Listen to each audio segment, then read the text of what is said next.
Se não quer ir pro asilo, faz sua mala e sai da minha casa. Foi o que meu filho gritou, olhando bem nos meus olhos. Fiquei quieta, apenas sorri. Dobrei minhas roupas com calma, guardei minhas fotos antigas e fechei a mala. 1 hora depois, uma limusine parou na porta. Quando ele abriu e viu quem tinha vindo me buscar, o sorriso dele simplesmente desapareceu. Sabe aquele momento em que o chão some debaixo dos seus pés? Quando você olha para alguém que carregou no colo, amamentou, ensinou a andar e não reconhece mais quem está na sua frente? Foi exatamente isso que senti quando meu filho Rodrigo me expulsou da casa dele. Não, deixa eu reformular. Da minha casa. Porque aquela propriedade foi comprada com o dinheiro que eu juntei costurando vestidos de noiva durante 32 anos. Cada ponto daquelas rendas carregava meu suor. Cada bordado pagou um tijolo daquela construção. Mas naquele domingo de março, às 3 da tarde, nada disso importava mais. Eu estava na cozinha lavando a louça do almoço, como sempre fazia, porque a sogra entende melhor dessas coisas, segundo Fabiana, minha nora. O vestido florido que eu usava estava molhado na frente. Minhas mãos, ásperas de tanto trabalho, tremiam segurando a esponja. Rodrigo entrou na cozinha com aquela cara fechada que eu conhecia bem. Aquela expressão que ele fazia quando criança e tinha tomado uma bronca do pai. Só que meu Alberto já se foi há 13 anos.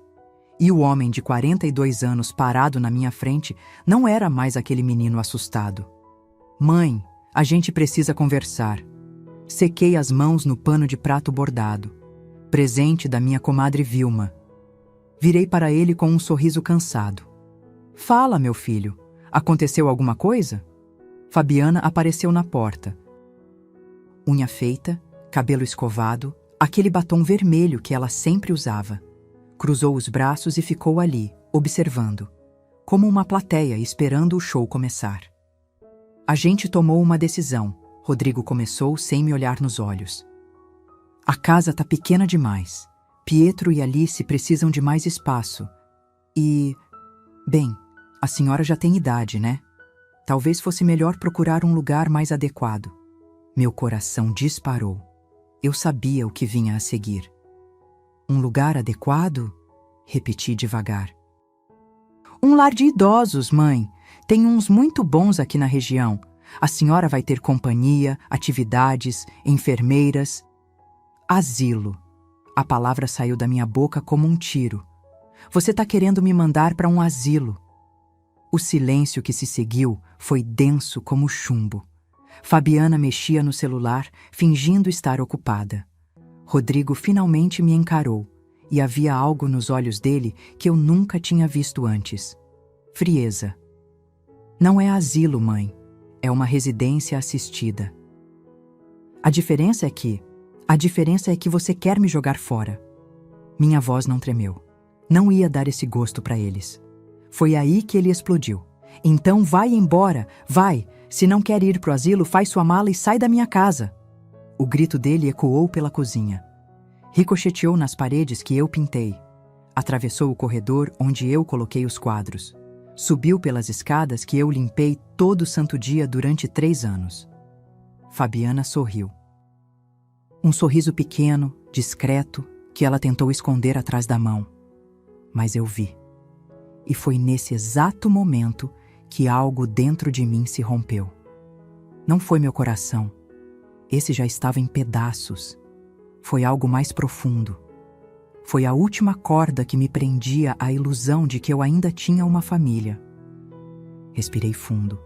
Olhei para meu filho, aquele homem que eu não reconhecia mais, e fiz algo que ele nunca esperava. Eu sorri. Tudo bem, Rodrigo. Vou fazer minha mala. A expressão dele mudou. Confusão. Talvez até um pouco de medo. Ele esperava lágrimas, súplicas, um escândalo. Não aquela calma assustadora. Subi as escadas pela última vez. Entrei no quartinho dos fundos onde eu dormia. Sim, o menor cômodo da casa. Aquele que mais parecia um depósito. Peguei minha mala velha de couro, a mesma que usei quando me mudei para lá há 3 anos. Dobrei minha roupa com cuidado. Cada blusa, cada saia, cada lenço que eu mesma havia costurado. Peguei a caixinha de mogno com as fotos antigas. Eu e Alberto no dia do casamento, Rodrigo bebê no meu colo, minha mãe no quintal da casa onde cresci. Não chorei, nem uma lágrima. 1 hora depois, eu desci com minha mala. Rodrigo estava na sala, sentado no sofá que eu comprei. Fabiana ao lado dele, aquela expressão vitoriosa estampada no rosto. Foi quando tocaram a campainha. Rodrigo se levantou, irritado, e abriu a porta. E o rosto dele... eu nunca vou esquecer aquela expressão. Uma limusine preta, reluzente, estava estacionada na frente da casa. O motorista de terno segurava a porta traseira aberta. E de dentro do carro saiu um homem de 70 e poucos anos, terno azul marinho impecável, cabelos grisalhos penteados para trás. Henrique Montenegro, o sócio do meu falecido marido, o dono da Montenegro Incorporações, o homem mais rico do bairro, e ele estava ali, por mim. Rodrigo ficou paralisado na porta, a boca entreaberta. Fabiana se levantou do sofá, pálida. Henrique entrou sem pedir licença, passou direto por Rodrigo como se ele fosse invisível e veio até mim. Marta, ele disse, com aquele sorriso gentil que eu conhecia desde os 25 anos. Está pronta?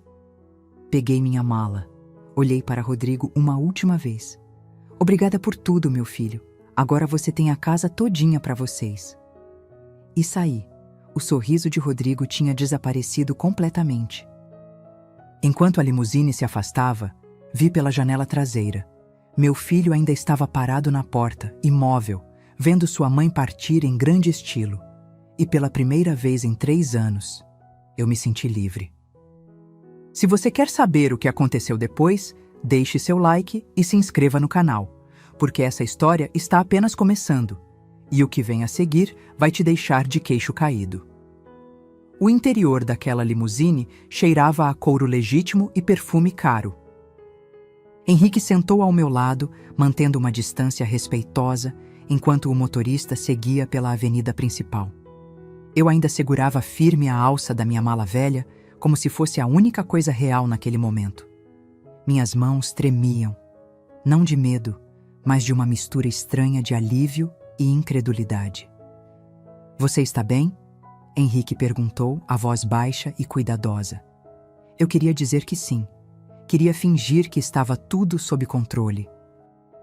Mas quando abri a boca, o que saiu foi apenas um suspiro longo e cansado. Eu não sei o que estou sentindo, Henrique. Acho que ainda não caiu a ficha. Ele acenou com a cabeça, compreensivo. Não tentou me consolar com frases vazias. Apenas ficou ali, em silêncio, enquanto São Paulo desfilava pela janela. Prédios, outdoors, pessoas correndo na calçada. O mundo continuava girando, indiferente ao fato de que minha vida tinha acabado de desmoronar. Quando chegamos ao edifício dele, um arranha-céu de vidro espelhado no Itaim Bibi, eu precisei segurar no braço de Henrique para sair do carro. Minhas pernas estavam bambas. O porteiro nos cumprimentou com reverência. Boa tarde, senhor Montenegro. Nem olhou para mim 2 vezes. Provavelmente achou que eu era alguma parente distante. O elevador era todo espelhado. Vi meu reflexo multiplicado infinitamente. Uma mulher de 68 anos, vestido simples molhado de água de pia, cabelos grisalhos presos num coque baixo, olhos vermelhos de segurar o choro. Você é linda, Marta, Henrique disse, como se lesse meus pensamentos. Sempre foi. Eu quis rir. Quis dizer que ele estava ficando cego na velhice, mas algo na sinceridade daqueles olhos castanhos me impediu. O apartamento dele ficava no 23º andar. Cobertura duplex com vista para a cidade inteira. Quando ele abriu a porta, eu simplesmente parei. Piso de mármore. Sala ampla com pé direito duplo. Janelas do chão ao teto mostrando São Paulo iluminada pelo sol da tarde. Móveis modernos, mas com bom gosto. Nada daquelas coisas exageradas que gente nova rica costuma ter. O quarto de hóspedes fica no andar de cima, Henrique explicou pegando minha mala. Tem banheiro privativo, closet, varanda, fique à vontade. Esta é sua casa agora. Sua casa agora. As palavras ecoaram na minha cabeça enquanto eu subia a escada de madeira envernizada. O quarto era maior que toda a área de serviço onde eu dormia na casa de Rodrigo. A cama king size tinha lençóis brancos impecáveis. Cortinas de linho filtravam a luz dourada da tarde. E aquele cheiro de lugar novo, de recomeço. Sentei na beirada da cama e finalmente deixei as lágrimas caírem. Não eram lágrimas de tristeza, eram de exaustão, de alívio. De raiva contida durante tanto tempo que agora jorrava para fora como água de represa rompida. Quanto tempo fiquei ali chorando? Não sei. Mas quando parei, já tinha escurecido. A cidade lá fora era um mar de luzes piscantes. Meu celular começou a vibrar. Uma chamada. Rodrigo. Deixei tocar até cair na caixa postal. Outra chamada. Rodrigo de novo. Recusei. As notificações começaram a aparecer em cascata. 47 chamadas perdidas. 23 mensagens no WhatsApp. Abri as mensagens com o coração disparado. Rodrigo, 18h47. Mãe, onde a senhora está? Rodrigo, 18h53. Mãe, responde. Rodrigo, 19h12. Quem era aquele homem? Rodrigo, 19h34. A senhora precisa voltar pra gente conversar direito. Rodrigo, 20h15. Mãe, eu tô preocupado. Eu quase ri. Preocupado. Ele estava preocupado agora? Depois de me expulsar de casa na frente da mulher dele? Depois de gritar comigo na minha própria cozinha? Desliguei o celular. Havia uma batida suave na porta. Marta? Preparei um chá. Posso entrar? Henrique entrou carregando uma bandeja de prata com bule, xícaras e biscoitos. Sentou-se na poltrona ao lado da janela e serviu o chá em silêncio. Camomila com melissa, meu favorito. Como ele sabia? Alberto me contou, ele disse, lendo novamente minha mente. Disse que você tomava esse chá toda noite antes de dormir. Meu peito apertou ao ouvir o nome do meu marido, Alberto Montenegro da Silva, o amor da minha vida, perdido há 13 anos para um infarto fulminante. Por que você foi me buscar hoje, Henrique? Perguntei finalmente. Como você sabia? Ele tomou um gole do próprio chá pensativo. Eu não sabia, foi coincidência. Passei em frente à casa mais cedo, vi seu neto brincando no jardim e pensei em tocar a campainha para saber como você estava. Mas algo me disse para voltar mais tarde. Ele fez uma pausa. Quando vi você saindo com aquela mala, o rosto do seu filho, eu entendi tudo. Ele me expulsou. As palavras saíram secas, cortantes. Meu próprio filho, depois de tudo que fiz por ele. Henrique colocou a xícara de lado e se inclinou para a frente, as mãos entrelaçadas. Marta, eu preciso te fazer uma proposta. Mas antes disso, preciso te contar algo que guardei por muitos anos. Meu coração acelerou. Havia algo na intensidade daquele olhar que me assustava e acalmava ao mesmo tempo. Eu sempre amei você. O silêncio que se seguiu era tão denso que eu podia ouvir minha própria respiração. Desde o dia em que Alberto te apresentou como noiva dele, ainda nos anos 90. Você tinha 23 anos, usava um vestido amarelo com flores pequenas e ria de um jeito que iluminava a sala inteira. Ele sorriu, nostálgico. Eu soube naquela hora que tinha perdido a chance da minha vida. Eu não sabia o que dizer. Minha mente estava em branco. Mas Alberto era meu melhor amigo e você o amava. Então, eu guardei esse sentimento, transformei em amizade, em respeito. Casei com Laura, tive meus filhos, construí minha vida, mas Marta... Ele fez uma pausa, a voz embargada. Você sempre foi a única que realmente habitou meu coração. Lágrimas escorriam pelo meu rosto novamente. Não sei por que eu estava chorando. Confusão, talvez. Ou gratidão por alguém, finalmente, me enxergar como mais do que apenas uma mãe descartável. Laura morreu há 5 anos, câncer. E mesmo respeitando meu luto, mesmo esperando o tempo certo, eu nunca tive coragem de te procurar. Ele levantou, se aproximou, ajoelhou na minha frente, um homem de 73 anos, bilionário, de joelhos diante de mim. Mas hoje, quando te vi saindo daquela casa com a dignidade de uma rainha, eu soube, não vou perder você de novo. Henrique, eu... Não precisa responder nada agora. Ele interrompeu gentilmente. Só preciso que saiba. Você não está sozinha. Nunca mais vai estar. Ele se levantou, depositou um beijo leve na minha testa, o tipo de beijo que promete proteção, e saiu do quarto. Fiquei ali, olhando para a cidade iluminada, segurando a xícara de chá que já tinha esfriado. E pela primeira vez em décadas, eu me senti vista.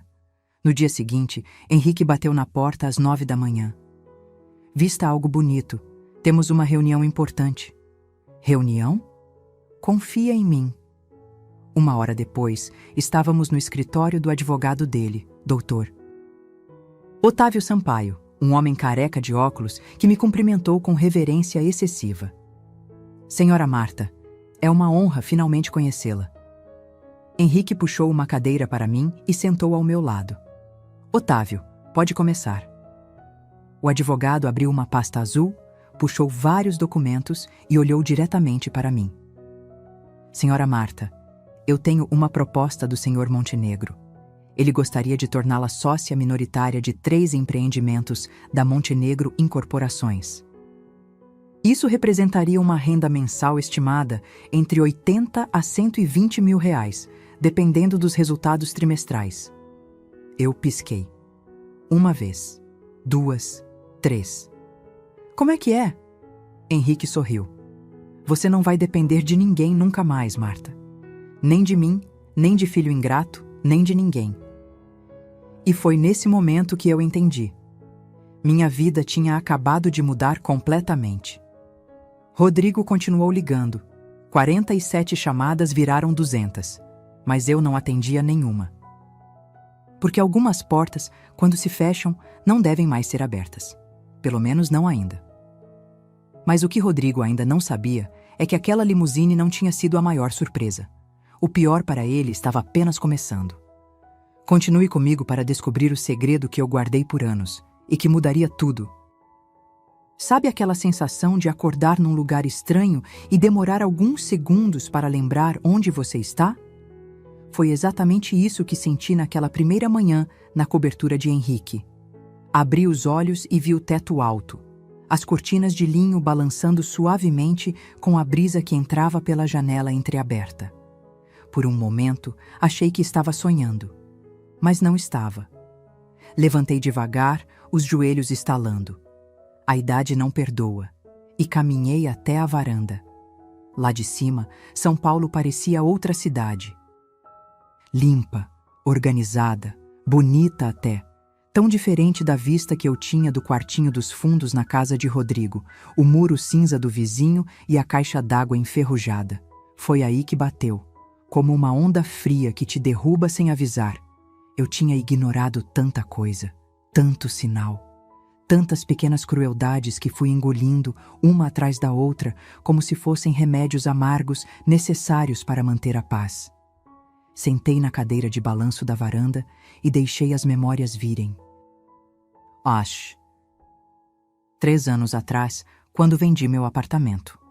Era um lugar pequeno, mas era meu. 2 quartos no Tatuapé, comprado com o dinheiro das costuras. Cada metro quadrado daquele imóvel tinha sido conquistado com agulha e linha. Rodrigo apareceu numa tarde de sábado, Fabiana a tiracolo, com aquela conversa macia. Mãe, a gente estava pensando, a senhora não fica muito sozinha aí? E se acontece alguma coisa, a senhora já tem idade, né? Idade. Essa palavra que eles usavam como se fosse uma sentença de morte. Eu tô bem, meu filho. Tenho minhas amigas, minha rotina. Mas não seria melhor morar com a gente? Fabiana interrompeu sorrindo. A casa é grande, os meninos adoram a avó e a gente cuida da senhora. Cuida. Que palavra bonita, que mentira bem embalada. E tem outra coisa, Rodrigo continuou, coçando a nuca. O mesmo gesto que fazia quando criança e queria alguma coisa. A gente está querendo abrir uma filial da loja. Mas está faltando capital inicial. Se a senhora vendesse o apartamento, podia investir com a gente. Seria tipo uma sociedade familiar. 180 mil reais. Foi quanto saiu a venda do meu cantinho. 180 mil que viraram empréstimo temporário para o negócio do meu filho. É só até a empresa deslanchar, mãe. Aí a gente devolve com juros. Eu assinei a transferência, acreditando que estava investindo no futuro dele, no futuro da minha família. 3 anos se passaram. Nunca vi um centavo de volta. As lembranças continuaram desfilando, cada uma mais dolorosa que a anterior. O sumiço das joias da vovó Clarice. Eram 3 peças, um broche de pérolas, um anel de ouro com ametista e um colar de âmbar. Nada extravagante, mas tinha valor sentimental imenso. Minha avó usou aquele broche no dia que fugiu da Itália durante a guerra.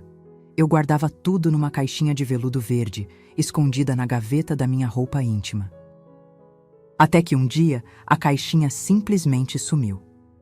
Mãe, a senhora deve ter guardado em outro lugar e esqueceu, Rodrigo disse, sem nem levantar os olhos do celular. Eu não esqueci, Rodrigo. Eu sei exatamente onde estava. Fabiana apareceu na porta do quarto, aquele sorrisinho prepotente nos lábios.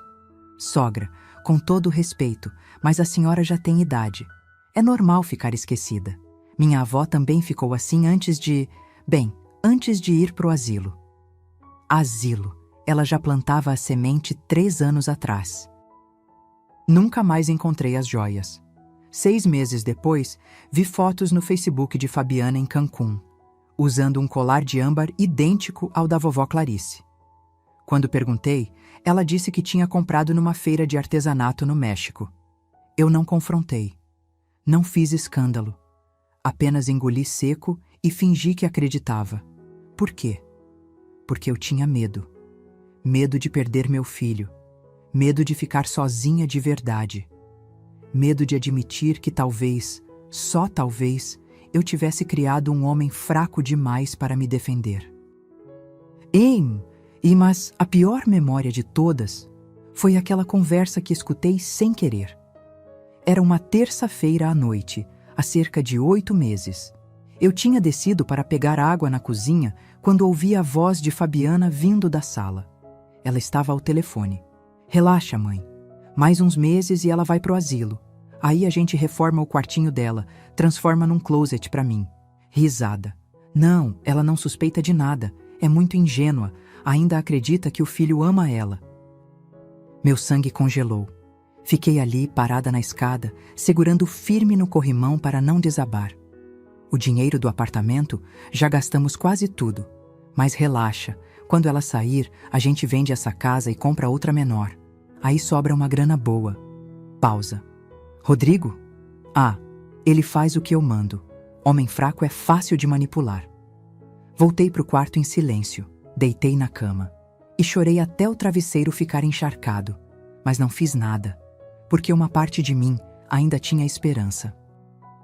Ainda acreditava que Rodrigo acordaria, que enxergaria a cobra que tinha casado, que me defenderia. Que idiota eu fui.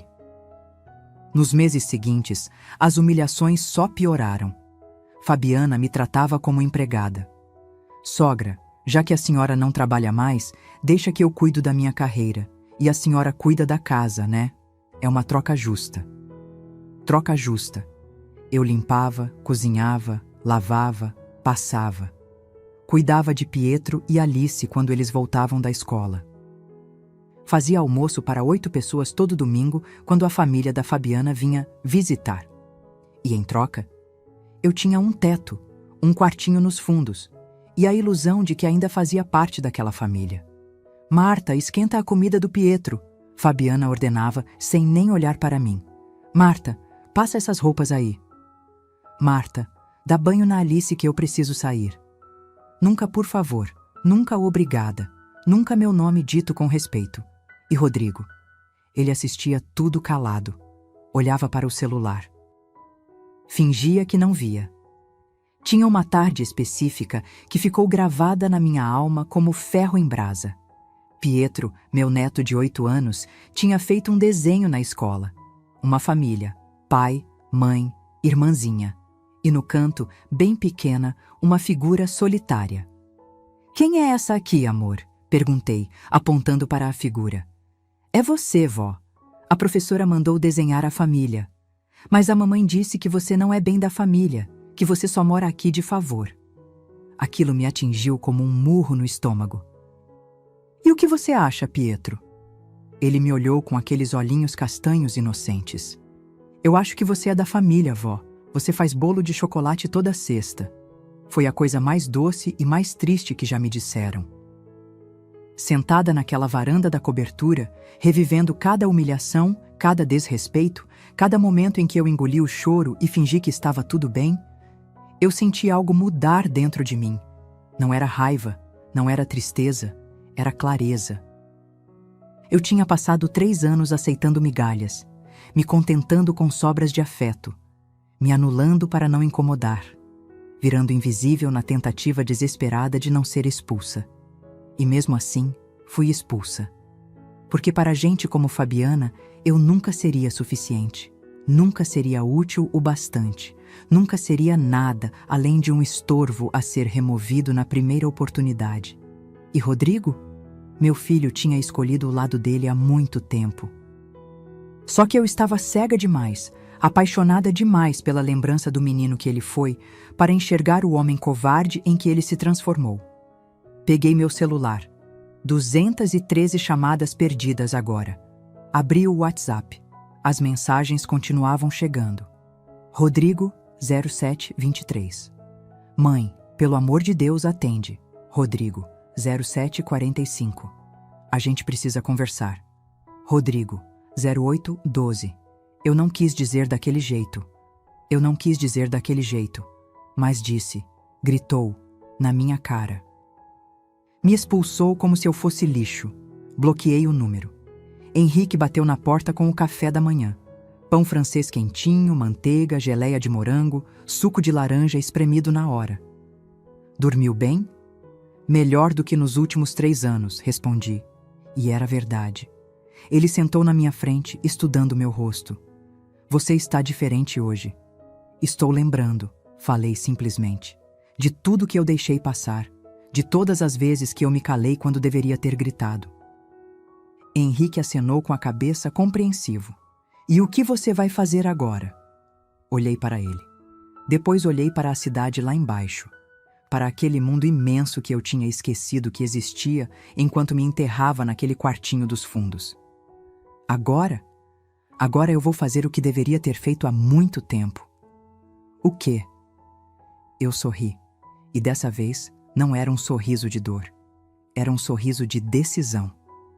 Vou me lembrar de quem eu sou. Acha, Ana. E quando você se lembra de quem realmente é, as pessoas que te subestimaram vão aprender uma lição que nunca esquecerão. Fique comigo, porque o que descobri a seguir mudou tudo. 2 dias depois, Henrique me levou até um prédio comercial no centro de São Paulo. Vidros espelhados, portaria com detector de metal, aquele cheiro de dinheiro e poder que só escritórios de advocacia caros têm. Confie em mim, ele disse, segurando minha mão enquanto entrávamos no elevador. 12º andar. A placa dourada na porta dizia Sampaio e Associados, Advocacia Empresarial. Dr. Otávio nos esperava numa sala de reuniões que parecia saída de filme americano. Mesa de mogno enorme, cadeiras de couro, estante cheia de livros jurídicos que provavelmente ninguém nunca abriu. Mas não era isso que prendia minha atenção. Era a pasta azul em cima da mesa. E o nome escrito nela, com letra caprichada. Alberto Montenegro da Silva, espólio. Meu coração disparou. Senhora Marta, sente-se, por favor. Dr. Otávio pediu, gesticulando para uma cadeira. Sentei devagar, as pernas bambas. Henrique se acomodou ao meu lado, a mão dele ainda segurando a minha. Aquele toque era a única coisa me mantendo grudada na realidade. O advogado abriu a pasta. Documentos, muitos documentos. Carimbos, assinaturas, selos oficiais. Antes de começar, preciso fazer uma pergunta. Dr. Otávio me encarou por cima dos óculos. A senhora sabia que seu falecido marido era sócio da Montenegro Participações? Sabia. Alberto e Henrique montaram a empresa juntos nos anos 90. E a senhora sabia que quando Alberto faleceu, a parte dele na sociedade deveria ser dividida entre os herdeiros legais? Sim, Rodrigo ficou com tudo, pelo menos foi o que ele me disse. Dr. Otávio e Henrique trocaram um olhar. Um daqueles olhares que te dizem que algo muito errado está prestes a ser revelado. Senhora Marta, o advogado puxou um documento específico. Seu filho mentiu. O mundo parou. Como assim? Alberto deixou testamento registrado em cartório. 40% das ações ficaram para você, 40% para Rodrigo e 20% para uma fundação de caridade que ele mantinha. Dr. Otávio deslizou o papel na minha direção. Está tudo aqui. Datado, assinado, reconhecido em cartório 3 meses antes do falecimento dele. Peguei o documento com mãos trêmulas. E lá estava, preto no branco, a assinatura do meu Alberto, a minha parte, 40%. Mas Rodrigo disse que o advogado explicou que, como eu não entendia de negócios, seria melhor tudo ficar no nome dele. Eu assinei uma procuração. A senhora assinou uma procuração para que ele administrasse sua parte, não para que ele se apropriasse dela, doutor. Otávio corrigiu, a voz firme. São coisas completamente diferentes. A senhora continuava sendo dona de 40%. Minha cabeça rodava. Informações demais, raiva demais, traição demais. Tem mais. Henrique interveio, a mandíbula travada. Há 2 anos, Rodrigo vendeu toda a participação para um grupo investidor. Ele negociou sozinho, falsificou sua assinatura nos documentos e embolsou todo o dinheiro. Quanto? Minha voz saiu num fio. Dr. Otávio consultou outro papel. A empresa foi avaliada em R$4.200.000.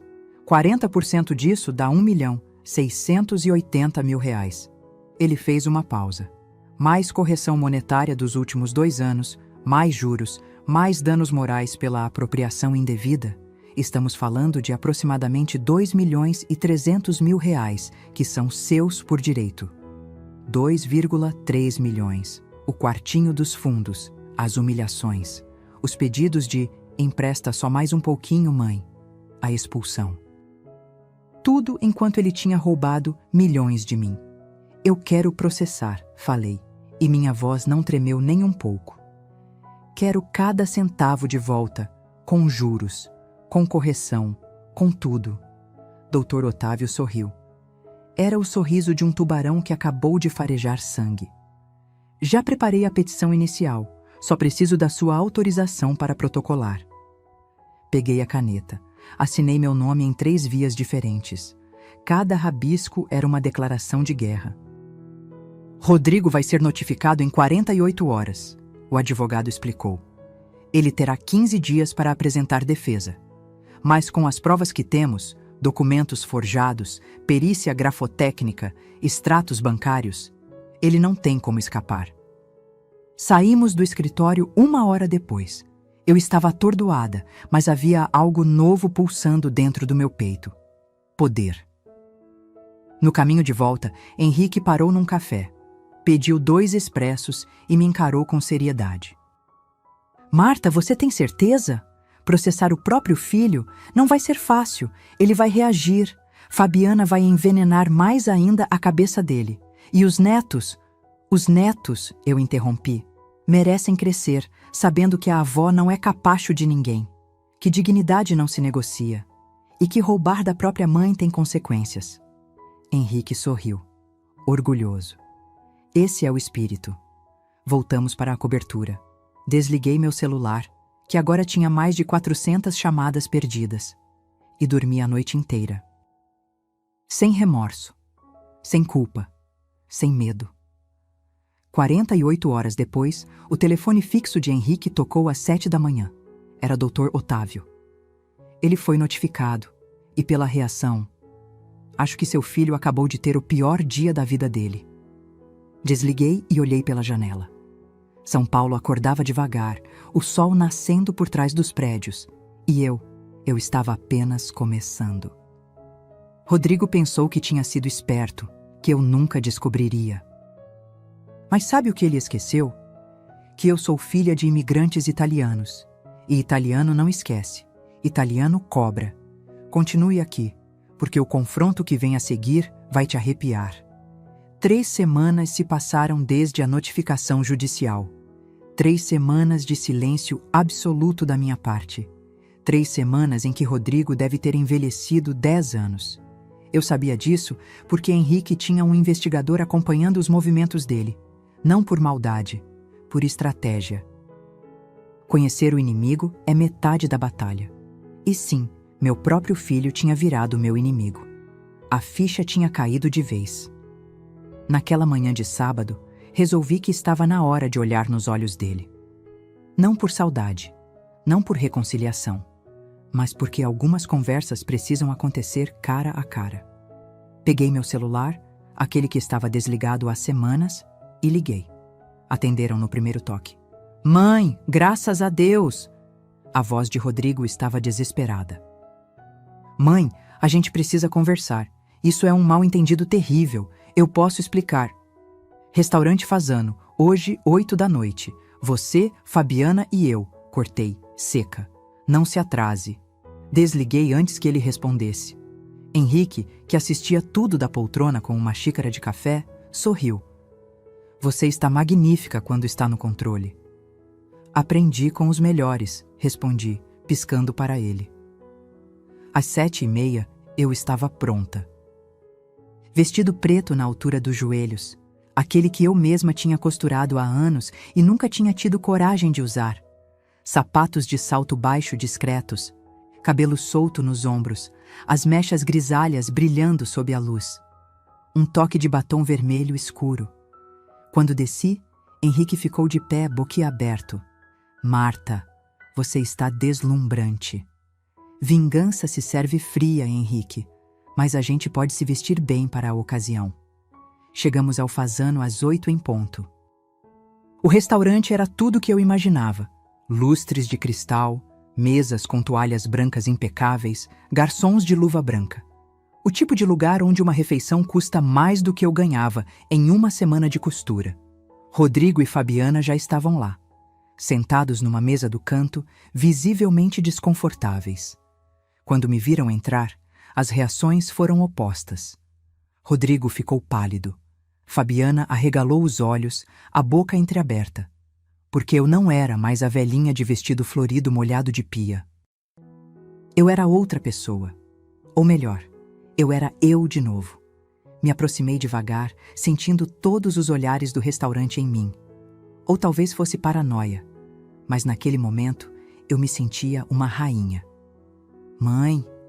Rodrigo se levantou atrapalhado, tentando me abraçar. Desviei. Sentei na cadeira em frente aos dois, cruzei as pernas e acenei para o garçom. Uma taça de Bordeaux, por favor. Silêncio constrangedor. Fabiana mexia no guardanapo, nervosa. Rodrigo olhava para todos os lados, menos para mim. Vocês estão bonitos, comecei, fingindo naturalidade. Roupa nova, Fabiana? Esse vestido é Animale, não é? E esse relógio no seu pulso, Rodrigo? É um Tag Heuer?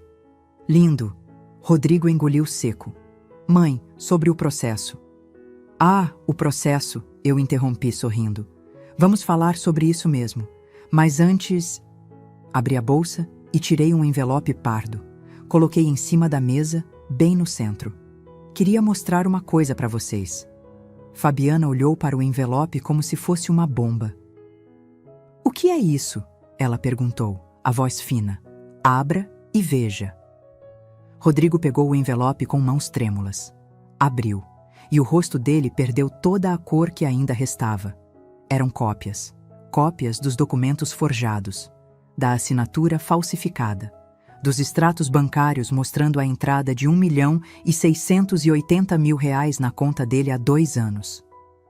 Onde você conseguiu isso? Ele sussurrou. Seu pai era um homem prevenido, Rodrigo. Ele mantinha cópias de tudo em cofre. E quando morreu, Deixou uma chave comigo. Mentira. Mas eles não precisavam saber. Só nunca imaginei que um dia precisaria usar isso contra meu próprio filho. Mãe, eu posso explicar. Explica então. Minha voz estava calma, perigosamente calma. Explica por que falsificou minha assinatura. Explica por que roubou quase 2 milhões que eram meus. Explica por que me botou para dormir num quartinho de empregada enquanto gastava meu dinheiro em relógio suíço e restaurante caro. O garçom trouxe meu vinho. Tomei um gole longo, saboreando. Era a melhor coisa que eu tinha provado em anos. Fabiana tentou se recompor. Sogra, a gente não quis. Você. Virei para ela e o olhar que dei deve ter sido assustador, porque ela recuou na cadeira. Você não fala, você não tem direito de falar comigo. Você que roubou as joias da minha avó, que me tratou como empregada, que planejava me jogar num asilo para transformar meu quarto em closet. Ela empalideceu. Como você... Quem te disse isso? Paredes têm ouvidos, querida, e você fala alto demais ao telefone. Rodrigo enterrou o rosto nas mãos. Mãe, foi tudo culpa minha. Fabiana não tem nada a ver. Ah, então assume. Inclinei para a frente. Assume que desviou meu dinheiro? Que me expulsou da minha própria casa? Que gritou na minha cara como se eu fosse um cachorro? Lágrimas escorriam pelo rosto dele agora, mas eu não sentia pena. Não mais. Eu não sei o que aconteceu com você, Rodrigo. O menino que eu criei não existe mais. No lugar dele tem um homem covarde, manipulável, que escolheu dinheiro ao invés da própria mãe. Mãe, eu sinto muito. Sente? Eu ri. Uma risada amarga, sem alegria. Você sente porque foi descoberto. Porque agora tem processo na justiça. Porque agora vai ter que devolver cada centavo que roubou, com juros e correção. Me levantei, peguei minha bolsa. Sabe o que é engraçado? Eu vendi meu apartamento para investir no seu negócio. 180 mil reais que você nunca devolveu. E enquanto isso, estava sentado em cima de quase 2 milhões que eram meus. A empresa estava mal, mãe. Eu precisava. Precisava. Minha voz subiu um tom. Algumas pessoas no restaurante olharam. Eu não me importei. Você precisava de um carro novo?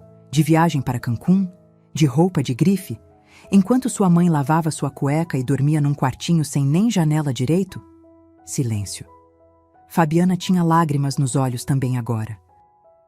Mas eram lágrimas de raiva, não de arrependimento. Seu advogado vai entrar em contato com o meu, falei, já me afastando da mesa. Ou você devolve o que é meu por bem, ou a justiça vai tirar de você por mal. E acredite, vai doer muito mais. Mãe, espera! Me virei uma última vez. Uma coisa, Rodrigo. Quando eu morrer, e vai demorar, porque agora eu tenho motivos para viver bastante, não apareça no meu velório. Não derrame lágrimas falsas. Não finja que foi um bom filho. Porque você teve a chance de ser. E jogou fora. Saí do restaurante de cabeça erguida. O motorista de Henrique me esperava na porta com o carro. Entrei. Respirei fundo. E só quando o carro começou a andar é que eu tremi. Que senti o peso daquele confronto. Que deixei uma lágrima solitária escorrer. Não de tristeza, de alívio. Porque finalmente, depois de tanto tempo, eu tinha dito tudo o que precisava dizer. Mas aquele jantar foi só o começo. Porque quando Fabiana percebeu que estava perdendo tudo, ela mostrou quem realmente era. E a armadilha que ela preparou quase me destruiu. Fica comigo. O pior ainda estava por vir. Depois daquele jantar, achei que finalmente poderia respirar. Que o pior tinha passado. Que agora era só esperar a justiça fazer seu trabalho. Como eu estava enganada. Uma semana depois, Henrique entrou no meu quarto com uma expressão que eu nunca tinha visto no rosto dele. Uma mistura de raiva e nojo. Marta, precisamos conversar. Meu estômago embrulhou. Aquele tom de voz nunca trazia boas notícias.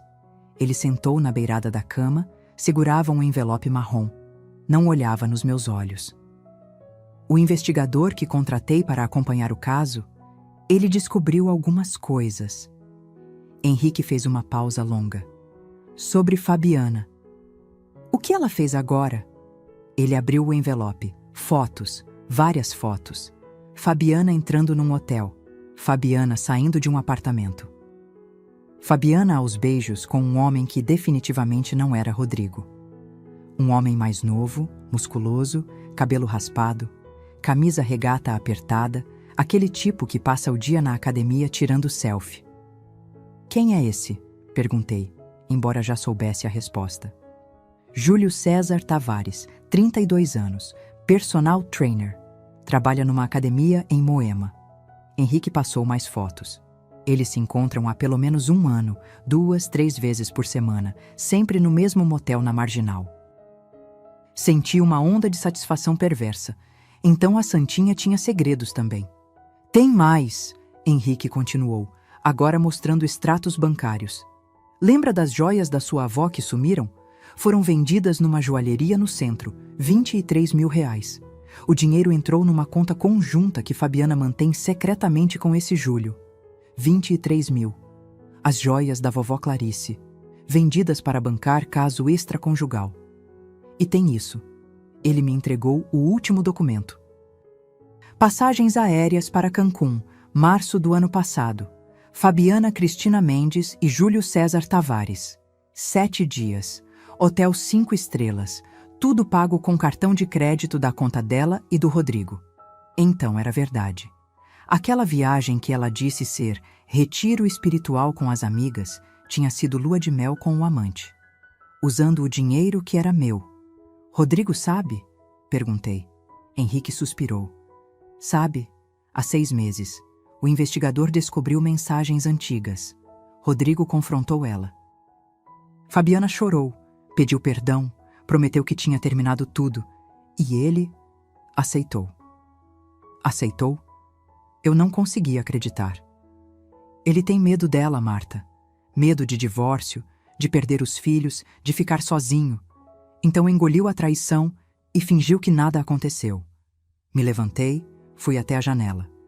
Lá embaixo, São Paulo fervilhava indiferente aos dramas particulares das pessoas.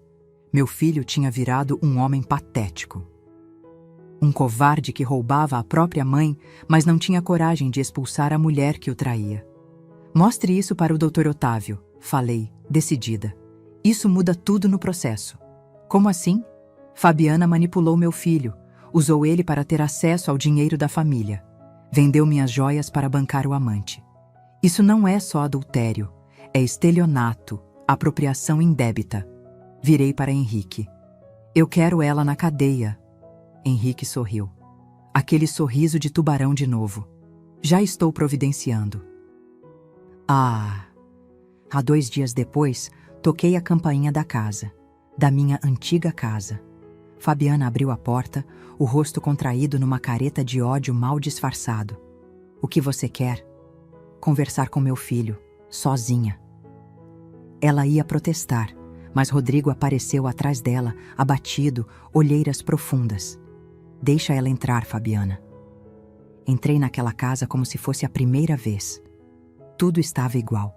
Os móveis, os quadros, até o cheiro de lavanda do aromatizador.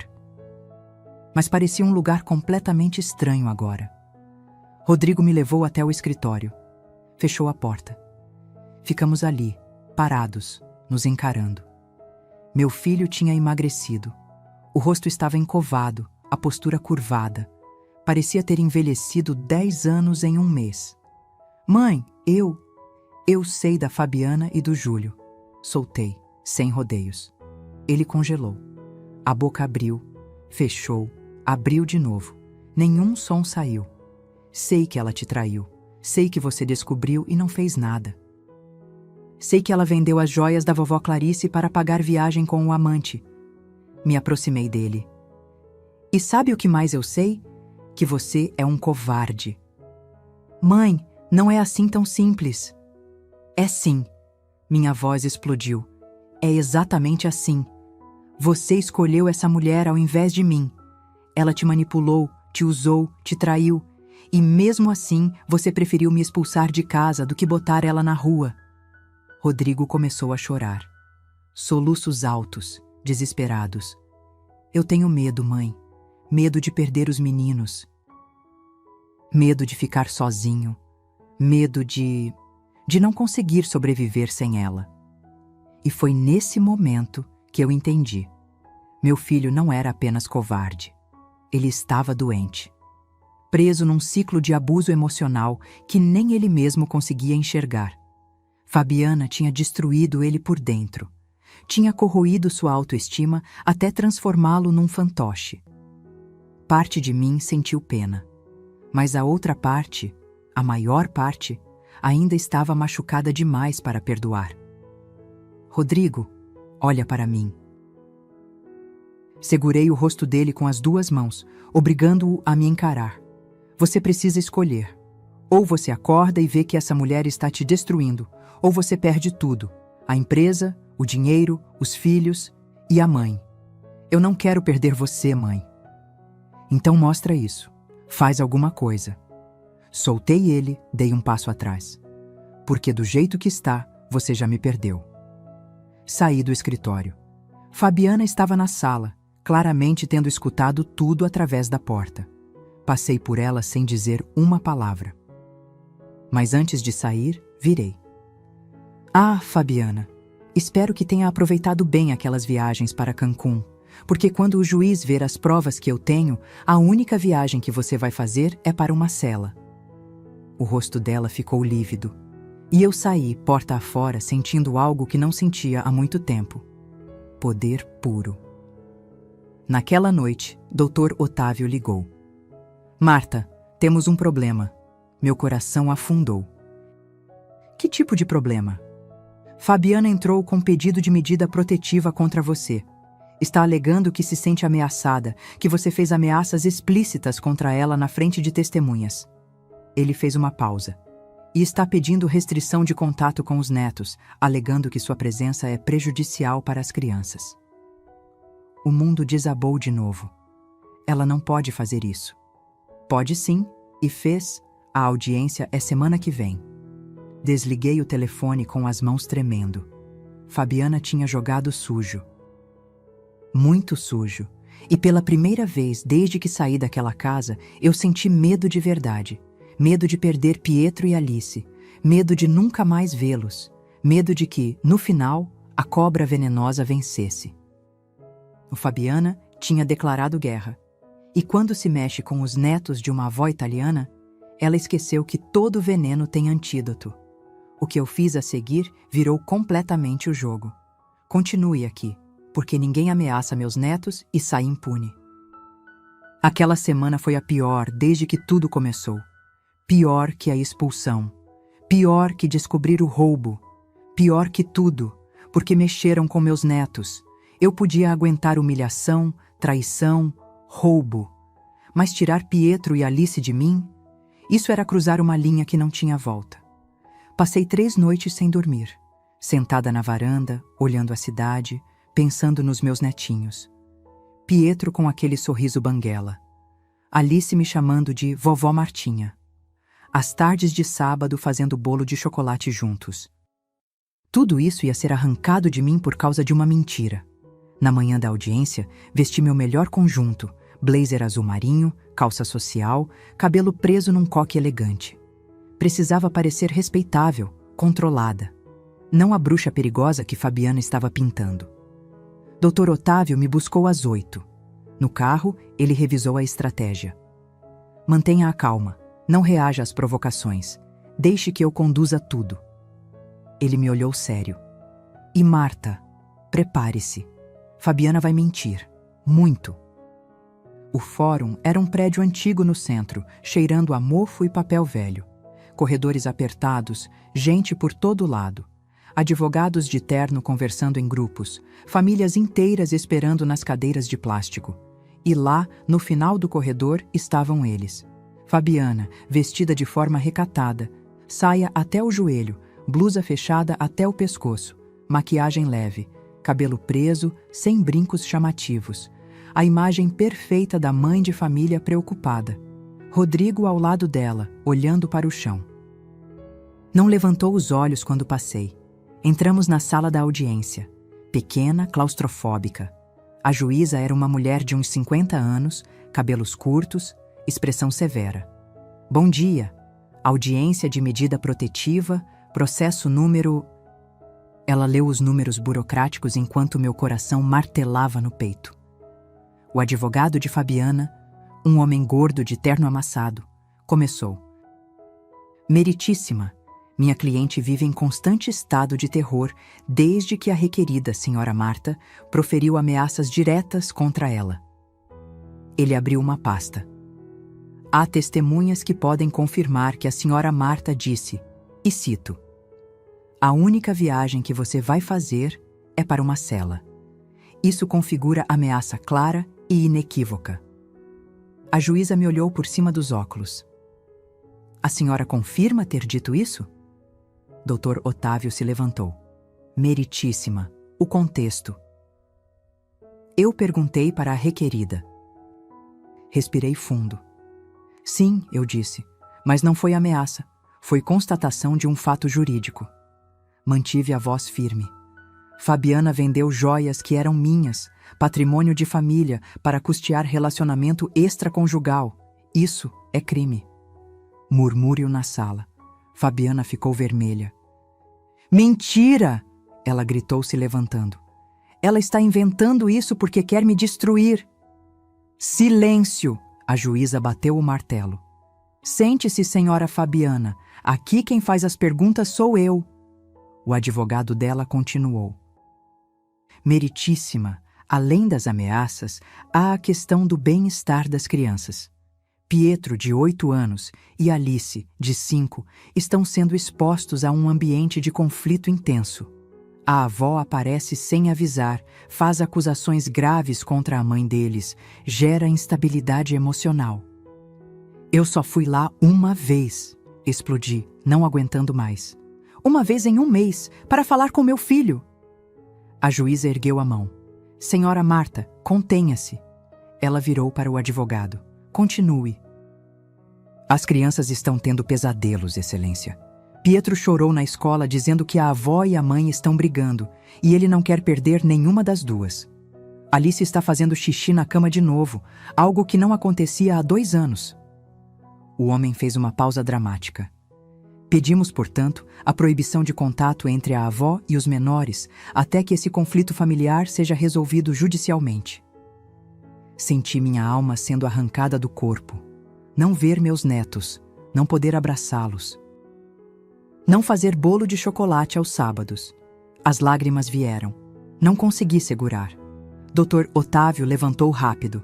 Excelência, isso é uma manobra clara. A requerente está usando os netos como arma contra a avó num processo maior que envolve milhões de reais. Ele puxou documentos. Temos aqui provas de que Fabiana desviou dinheiro, vendeu bens da família, mantém relacionamento extraconjugal bancado com recursos apropriados indevidamente. Isso não está em julgamento aqui. A juíza cortou. Estamos tratando apenas da medida protetiva. Mas está tudo conectado, Dr. Otávio insistiu. Ela está manipulando a situação para... Doutor, eu entendi seu ponto. A juíza folheou os papéis. Ficou em silêncio por um tempo que pareceu eterno. Vou deferir parcialmente o pedido. Meu mundo desabou.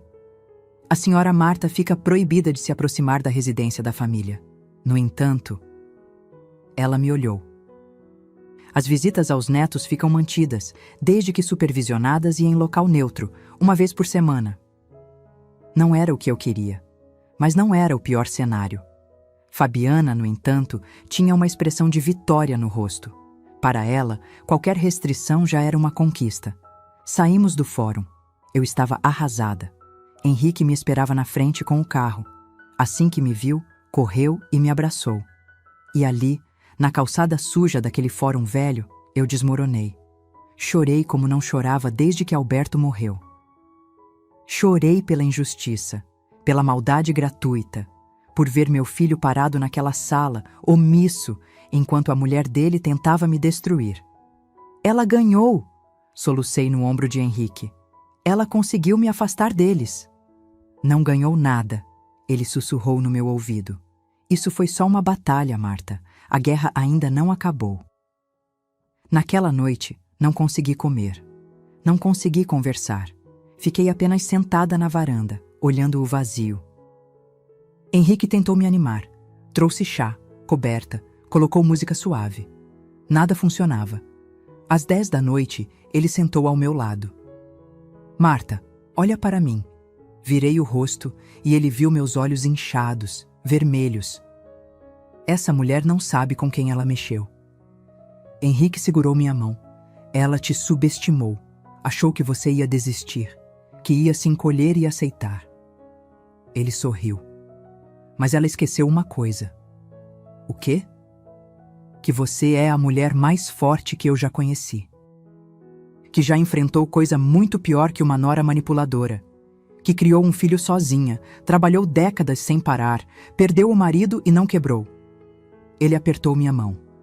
Então não vai ser agora que você vai deixar ela vencer. Algo dentro de mim se remexeu. Uma brasa quase apagada que começou a brilhar de novo. O que você sugere? Henrique se levantou, foi até o escritório, voltou com uma pasta. Sugiro que a gente pare de jogar na defensiva e comece a atacar. Abri a pasta. Mais documentos, mais provas, mas essas eram diferentes. Eram sobre a empresa de Rodrigo, balanços financeiros, dívidas, contratos. A empresa do seu filho está falindo, Marta. Má administração, gastos excessivos, investimentos errados. Henrique apontou para números vermelhos. Em 6 meses, ele vai estar com dívida de mais de R$500 mil. Como você sabe disso? Ele sorriu. Porque eu comprei essas dívidas, discretamente, através de empresas terceiras. Henrique me encarou. Agora, oficialmente, eu sou o maior credor do seu filho. Posso pedir falência da empresa dele a qualquer momento. Processei a informação devagar. Você fez isso por mim? Fiz isso porque ele merece. E porque agora, Marta... Ele sorriu. Agora você tem o poder de decidir o futuro dele. Olhei para aqueles documentos, para os números, para o destino do meu filho literalmente nas minhas mãos. E pela primeira vez em dias, eu sorri de novo. Fabiana tinha jogado sujo. Mas ela esqueceu que eu aprendi a jogar também. E quando a avó italiana joga, ela joga para ganhar. Fabiana achou que tinha me destruído naquela audiência, mas ela não sabia que eu estava apenas juntando as peças. O cheque-mate estava vindo, e seria devastador. Fique aqui. O que vem agora vai mudar tudo. Acordei no dia seguinte com uma clareza que não sentia há semanas. Não era raiva, não era desespero. Era algo muito mais perigoso. Era estratégia. Tomei meu café olhando os documentos que Henrique tinha me dado. A empresa de Rodrigo estava afundando, e rápido. Dívidas com fornecedores, impostos atrasados, funcionários sem receber. Um desastre financeiro completo. E agora, através de empresas laranjas, Henrique controlava a maior parte dessas dívidas. R$520 mil, para ser exata. Mas havia algo que me incomodava naqueles papéis. Algo que não batia. Liguei para Dr. Otávio. Preciso de um contador forense. O melhor que você conhece. Para quê? Quero investigar cada centavo que entrou e saiu da empresa do meu filho nos últimos 3 anos. Cada nota fiscal, cada transferência, cada pagamento. Silêncio do outro lado. Marta, você está procurando o que exatamente? Provas, de quem realmente afundou aquela empresa. Dr. Otávio entendeu na hora. Deixa comigo. Em 1 semana, você tem o relatório completo. Enquanto isso, fiz algo que nunca pensei que faria. Contratei um detetive particular. Não o mesmo que Henrique usava. Esse era especializado em outra coisa. Vigilância infantil. Quero saber como meus netos estão sendo tratados. Expliquei para o homem, um sujeito de uns 40 anos, discreto, eficiente. Rotina escolar, alimentação, se estão sendo negligenciados de alguma forma. A senhora suspeita de maus tratos? Suspeito de negligência emocional. A mãe deles está mais preocupada com amante e dinheiro do que com as próprias crianças. Ele acenou, anotando tudo num caderninho surrado. Em 10 dias tenho um relatório completo. Uma semana depois, Dr. Otávio apareceu na cobertura com uma pasta grossa. O rosto dele estava tenso, mas havia um brilho vitorioso nos olhos. Senta, Marta. Você precisa ver isso. Abriu a pasta. Planilhas, gráficos, documentos destacados com marca-texto amarelo. Seu filho não é um ladrão, ele começou. Rodrigo é incompetente, sim. Fez investimentos ruins, confiou nas pessoas erradas, mas o dinheiro dele foi desviado sistematicamente por uma pessoa só. Meu coração acelerou. Fabiana. Exato. Ele apontou para os números. Nos últimos 3 anos, R$340 mil sumiram da empresa. Saques não justificados, transferências para contas fantasmas, pagamentos a fornecedores inexistentes. Dr. Otávio virou a página. Rastreamos tudo. O dinheiro foi parar em 3 lugares. Conta conjunta dela com o Júlio, investimentos em nome da mãe dela e compra de um apartamento em Guarujá que ninguém sabia que existia. R$340 mil. Fabiana não tinha apenas traído meu filho. Ela tinha destruído ele financeiramente, sistematicamente, durante anos. Tem mais. Dr. Otávio puxou outro documento. Lembra das joias da sua avó? Vendidas por 23 mil? Mentira. Foram avaliadas em 58 mil. Fabiana embolsou a diferença através de uma transação fraudulenta com o dono da joalheria, que por acaso é primo dela.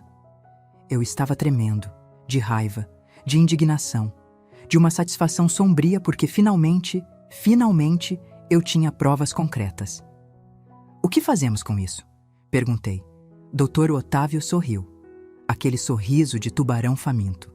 Agora a gente destrói ela. No dia seguinte, o detetive que investigava os netos trouxe o relatório dele. Pietro estava faltando aulas. 3 vezes na última semana, Fabiana simplesmente não o levou para a escola porque esqueceu. A criança estava comendo mal. Lanche da escola sempre esquecido em casa. Almoço era fast food comprado às pressas.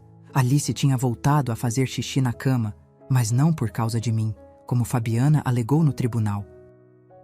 Era porque a mãe dela gritava constantemente ao telefone, discutia com Rodrigo até altas horas, deixava as crianças largadas, vendo televisão enquanto trancava-se no quarto com o celular. O detetive tinha fotos, vídeos. Pietro sentado sozinho no portão da escola às 5 da tarde, esperando alguém buscar. Alice chorando no parquinho porque ninguém tinha colocado protetor solar nela e ela estava queimada. Negligência. Clara, documentada, inegável. Segurei aquelas fotos com as mãos tremendo. Meus bebês, meus netinhos, sofrendo enquanto aquela víbora fingia ser mãe exemplar no tribunal. Tenho o suficiente? Perguntei para Dr. Otávio, estendendo todos os documentos. Desvio de dinheiro, fraude, negligência infantil. Ele olhou tudo, folheou devagar, conferiu cada página. Quando levantou a cabeça, estava sorrindo. Marta, você não tem apenas o suficiente. Ele bateu na mesa com satisfação. Você tem um arsenal nuclear. Mas havia uma coisa que ainda me corroía por dentro. Rodrigo, meu filho, fraco, manipulado, destruído emocionalmente. Parte de mim queria vê-lo pagar por tudo que fez, mas outra parte, a parte que ainda era mãe, queria salvá-lo. Naquela noite, sentei com Henrique na varanda. Eu posso destruir os dois, comecei. Tenho provas de tudo. Posso processar Fabiana criminalmente, pedir a guarda dos netos, executar todas as dívidas do Rodrigo e deixar ele na miséria completa. Mas, Henrique conhecia meu tom de voz. Mas, ele ainda é meu filho. E no fundo, eu sei que ele é uma vítima também. Não das circunstâncias, das escolhas dele, sim, mas principalmente dela. Henrique segurou minha mão. Então, o que você quer fazer? Respirei fundo. A decisão estava tomada. Quero dar a ele uma última chance. Mas nos meus termos. Virei para Henrique. Vou propor um acordo. Eu perdoo as dívidas que você comprou, 520 mil, se ele fizer 3 coisas. Quais? Divorciar-se de Fabiana imediatamente, entrar em terapia familiar comigo e com os netos, e devolver cada centavo que roubou de mim, parcelado se for preciso, mas devolver. E se ele recusar? Meu olhar endureceu. Se recusar, eu acabo com os 2. Fabiana vai presa. Rodrigo vai à falência. E eu peço a guarda integral de Pietro e Alice. Henrique me olhou com uma admiração que eu nunca tinha visto antes. Você não é apenas forte, Marta. Você é brilhante. No dia seguinte, Dr. Otávio redigiu a proposta. Documento oficial, com todas as cláusulas, testemunhas, reconhecimento em cartório. Era a última chance do meu filho provar que ainda havia salvação nele. Agora, era só marcar a reunião e preparar-me para o confronto final. Já vez, Dai Rodrigo teria que escolher a mulher que o destruiu ou a mãe que sempre esteve lá. E Fabiana? Ela estava prestes a descobrir que não se mexe com uma avó italiana e sai impune. O que aconteceu naquela reunião mudou tudo para sempre. Continue. O final está chegando. A reunião foi marcada para uma terça-feira, 10 da manhã, no escritório de Dr. Otávio. Território neutro, ambiente formal, testemunhas presentes. Cheguei 15 minutos antes. Vestido cinza discreto, cabelo preso, sem joias. Queria parecer o que eu era. Uma mulher séria, preparada, inabalável. Henrique estava ao meu lado. Dr. Otávio arrumava os documentos na mesa de reuniões. O contador forense, Dr. Paulo, já estava sentado com seu laptop aberto. E havia mais 2 pessoas, um oficial de justiça e uma psicóloga especializada em direito de família. Às 10 em ponto, tocaram a campainha. Rodrigo entrou primeiro. Tinha emagrecido ainda mais. O terno estava folgado, barba por fazer, olheiras profundas. Parecia um homem derrotado. Fabiana veio atrás, salto alto, vestido justo vermelho, maquiagem carregada, tentando intimidar, mas eu vi o nervosismo nos olhos dela, aquele brilho de quem sabe que está encurralada. O advogado deles, o mesmo gordo de terno amassado, completava o grupo. Bom dia a todos, Dr. Otávio começou formal. Obrigado por comparecerem. Esta reunião tem caráter conciliatório, mas também probatório. Tudo que for dito aqui está sendo gravado e poderá ser usado judicialmente. Fabiana já ia protestar, mas o advogado dela segurou seu braço. Podem começar, ele disse resignado. Dr. Otávio ligou o projetor. A primeira imagem que apareceu na parede foi uma planilha financeira. Vamos direto ao ponto. Nos últimos 3 anos, 340 mil reais sumiram da empresa do Sr. Rodrigo. Ele apontou para os números vermelhos. Transferências não autorizadas, pagamentos fraudulentos. Desvio sistemático de recursos. Rodrigo arregalou os olhos, olhou para Fabiana, que estava pálida. Do que ele está falando? Rodrigo perguntou, a voz trêmula. Mentira! Isso é forjado! Fabiana explodiu. Dr. Paulo, o contador, se levantou calmamente. Nada aqui é forjado, senhora. Esses dados foram extraídos diretamente do sistema contábil da empresa, cruzados com extratos bancários oficiais e documentos fiscais. Ele mudou o slide. Aqui, transferência de 53 mil reais para a conta conjunta em nome de Fabiana Cristina Mendes e Júlio César Tavares. O nome do amante ecoou pela sala como um tiro. Rodrigo ficou em pé de um pulo. Júlio, você botou o nome dele numa conta? Rodrigo, espera, eu posso explicar. Explica isso então. Dr. Paulo mostrou outro slide. Compra de imóvel em Guarujá, apartamento de 2 quartos frente mar, 280 mil reais, comprado há 8 meses em nome de Fabiana e Júlio. Silêncio mortal. Rodrigo cambaleou, segurou na mesa para não cair. O rosto dele tinha perdido toda a cor. Você comprou uma casa com ele? Com o meu dinheiro? Fabiana estava encurralada. Os olhos dela corriam pela sala, procurando uma saída que não existia. Tem mais, continuei, minha voz cortando o ar como lâmina. Dr. Otávio passou os slides. As fotos das crianças apareceram na parede. Pietro sentado sozinho na escola. Alice com queimadura de sol nos braços. Registros de faltas escolares. Refeições esquecidas. Enquanto você estava ocupada com seu amante e desviando dinheiro, falei, cada palavra pesando 1 tonelada. Seus filhos estavam sendo negligenciados. A psicóloga que estava presente puxou um relatório. Conversei com a escola. A coordenadora pedagógica relatou preocupação com o bem-estar emocional de ambas as crianças. Pietro tem apresentado comportamento agressivo. Alice está regredindo no desenvolvimento. Rodrigo estava chorando agora. Soluços descontrolados, mãos no rosto. Eu não sabia, meu Deus, eu não sabia de nada disso. Por que você nunca olhou? Gritei, perdendo a compostura pela primeira vez. Você estava tão ocupado sendo capacho dessa mulher que nem percebeu que ela estava destruindo tudo. Sua empresa, seus filhos, sua própria mãe. Fabiana finalmente reagiu. Levantou, apontou o dedo para mim.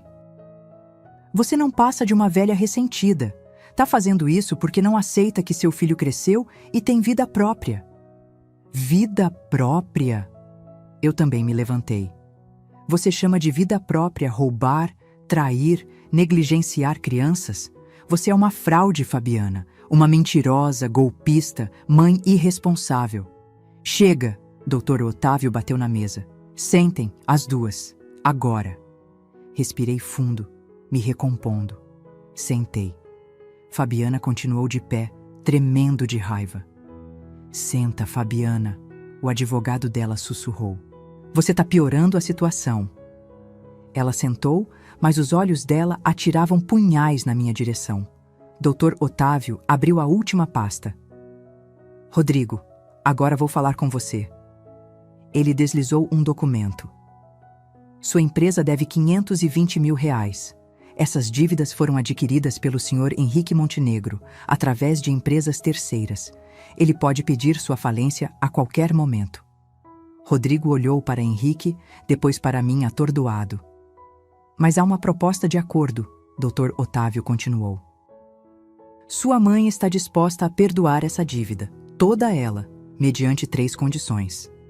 Passei o documento para Rodrigo. Ele leu com as mãos tremendo. Divórcio imediato de Fabiana, terapia familiar por no mínimo 1 ano e devolução dos valores apropriados indevidamente do espólio do seu pai, R$1.600.000, parcelado em 10 anos sem juros. O silêncio era ensurdecedor. Se você aceitar, continuei, olhando diretamente nos olhos do meu filho, eu te ajudo a reconstruir sua vida. A empresa pode se recuperar. Você pode ter a guarda compartilhada dos meninos. Pode ser o pai que eles merecem. E se eu recusar? Ele sussurrou. Se recusar, eu acabo com você. Fabiana vai responder criminalmente por estelionato e apropriação indébita. Você vai à falência. E eu peço a guarda integral de Pietro e Alice, alegando negligência parental de ambos. Fabiana explodiu. Ele não vai assinar isso. Rodrigo, não assina. Ela tá blefando. Blefando. Dr. Otávio empurrou outro documento. Esse é o boletim de ocorrência já registrado contra você, Fabiana. Estelionato, falsidade ideológica, apropriação indébita. A denúncia vai para o Ministério Público hoje. Fabiana ficou branca como papel. Rodrigo estava olhando para o documento. Depois para mim. Depois para Fabiana. Rodrigo, não faz isso. Ela implorou, mudando o tom. Pensa nos meninos. Pensa na nossa família. Família? Rodrigo se virou para ela e havia algo diferente nos olhos dele. Raiva. Finalmente. Você destruiu minha família, roubou minha empresa, traiu meu filho com outro homem, comprou casa com ele e ainda tem coragem de falar em família? Ele pegou a caneta e assinou. Fabiana gritou. Literalmente gritou. Xingou, chorou, Tentou arrancar o papel da mão dele. O oficial de justiça teve que contê-la. Seu fraco, seu covarde. Você vai se arrepender disso. Já me arrependo, Rodrigo respondeu, a voz quebrada, mas firme. Me arrependo de ter levado 13 anos para ver quem você realmente é. Fabiana foi escoltada para fora, ainda gritando ameaças. Quando a porta fechou, o silêncio voltou. Rodrigo desabou na cadeira, enterrou o rosto nas mãos e chorou. E eu? Eu só olhava para aquele homem destruído que um dia foi meu menininho. Levantei, fui até ele, coloquei a mão no ombro dele. Agora a gente recomeça, sussurrei. Do zero, juntos. Ele me abraçou e choramos juntos. Porque algumas coisas, mesmo quebradas, ainda podem ser consertadas. O pior tinha passado. A cobra foi exposta, mas a história ainda não tinha acabado. Faltava uma última coisa, a mais importante de todas. Continue comigo até o final. 6 meses. Parece pouco tempo quando você fala assim, rápido, mas quando você está reconstruindo uma vida inteira, cada dia pesa como um ano. Estou aqui agora, sentada na varanda da cobertura, tomando meu café da manhã. O sol de setembro entra pelas janelas, aquecendo meu rosto. Lá embaixo, São Paulo acorda mais uma vez. O trânsito, a correria, a vida acontecendo. Mas aqui em cima, finalmente, a paz. Muito mudou nesses 6 meses. Deixa eu te contar. Fabiana está cumprindo pena alternativa. Não foi para a cadeia. O juiz considerou que era ré primária e permitiu que prestasse serviços comunitários. 200 horas limpando creches públicas. Perdeu tudo. O apartamento em Guarujá foi leiloado para pagar as indenizações. O amante Júlio desapareceu quando o dinheiro acabou. Engraçado como esses homens somem rápido, né? Ela tenta ligar para os filhos às vezes. Pietro atende, educado, mas distante. Alice ainda chora depois das ligações. Mas o psicólogo diz que isso vai melhorar com o tempo. Rodrigo. Ah, meu filho. Ele mora agora num apartamento de 2 quartos no Tatuapé. Modesto, simples, mas limpo e organizado. Conseguiu um emprego numa empresa de logística. Não é dono, não é gerente, é apenas funcionário. E sabe o que ele me disse semana passada? Mãe, pela primeira vez em anos, eu durmo em paz. Porque não tem mais cobrança de banco, não tem mais mentiras para sustentar, não tem mais cobra sussurrando veneno no ouvido dele. Ele tem a guarda compartilhada dos meninos. Toda terça e quinta dorme na casa deles. E todo sábado ele traz eles aqui. É sábado hoje. Olho para o relógio. 9h15. Eles devem chegar a qualquer momento. A campainha toca. Meu coração acelera. Toda vez é assim, como se fosse a primeira vez. Abro a porta. Vó Martinha. Alice se joga nos meus braços. Está maior, os cabelos mais compridos, aquele sorriso banguela porque perdeu os 2 dentes da frente. Pietro vem logo atrás, mais contido. Ele tem 8 anos agora. Acha que já é grande demais para abraços efusivos. Mas quando me vê, corre também. Vó, a gente trouxe os ingredientes. O pai deixou a gente escolher no mercado. Rodrigo está parado na porta, um saco de compras em cada mão. Engordou um pouco, finalmente. O rosto não está mais encovado. Há luz nos olhos dele. Bom dia, mãe. Bom dia, meu filho. Ele entra. Henrique aparece da cozinha, secando as mãos no pano de prato. E aí, campeões? Prontos para fazer o melhor bolo de chocolate de São Paulo? As crianças gritam em coro. Steam! A cozinha vira um caos delicioso. Farinha no chão, chocolate derretido nas mãos de Alice, Pietro quebrando ovos com a língua para fora de concentração. Rodrigo fica ao meu lado, batendo a massa. Ficamos em silêncio por um tempo, apenas trabalhando juntos. Mãe, ele diz de repente, sem me olhar. Obrigado. Pelo quê? Por não ter desistido de mim, mesmo quando eu não merecia. Paro de mexer a massa, seguro a mão dele. Rodrigo, eu sou sua mãe. Mães não desistem. A gente briga, a gente se machuca, a gente até se afasta quando precisa. Mas desistir? Nunca. Ele limpa uma lágrima rápida, disfarçando. A terapia está ajudando. A doutora disse que eu fui vítima de abuso psicológico durante anos, que a Fabiana usou técnicas de manipulação clássicas para me controlar. Ele finalmente me olha. Não é desculpa para o que eu fiz com a senhora, mas me ajuda a entender por que eu fiquei cego por tanto tempo. E agora, como você está se sentindo? Ele sorri. Um sorriso genuíno, daqueles que eu não via há anos. Leve. Pela primeira vez em muito tempo, eu me sinto leve. O bolo fica pronto. Colocamos no forno enquanto as crianças assistem desenho na sala com o Henrique. Rodrigo e eu vamos para a varanda. Ele senta na cadeira onde tantas vezes eu sentei sozinha, chorando, planejando, me reconstruindo. Mãe, eu nunca te perguntei. Você e o Henrique? Sorrio. A gente tá namorando, se é isso que você quer saber. Namorando? Ele ri. Mãe, a senhora tem 68 anos. E daí? Amor tem idade agora? Cutuco ele de leve.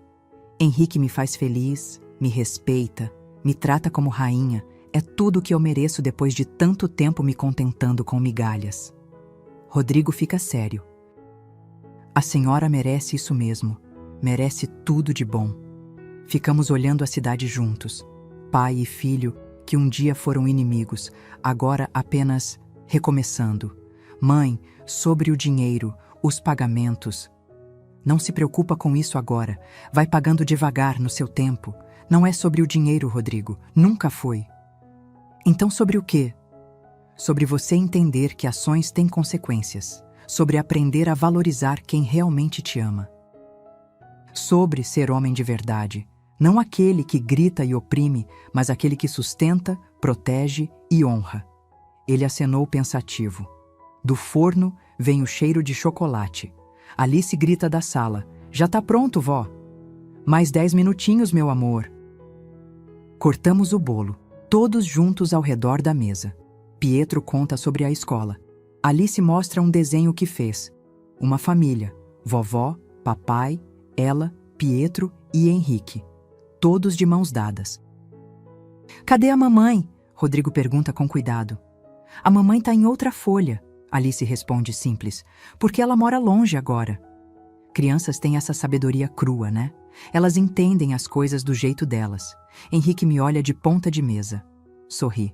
Eu sorrio de volta. Depois que todos vão embora, Rodrigo levando as crianças para o parque, fico sozinha com Henrique na varanda de novo. Ele segura minha mão. Você conseguiu, Marta. Reconstruiu tudo. A gente conseguiu, corrijo. Eu não teria feito nada disso sozinha. Teria sim. Você é a mulher mais forte que eu conheço. Encosto a cabeça no ombro dele. O sol está se pondo, pintando o céu de laranja e rosa. Sabe o que eu aprendi com tudo isso? Falo devagar. O quê?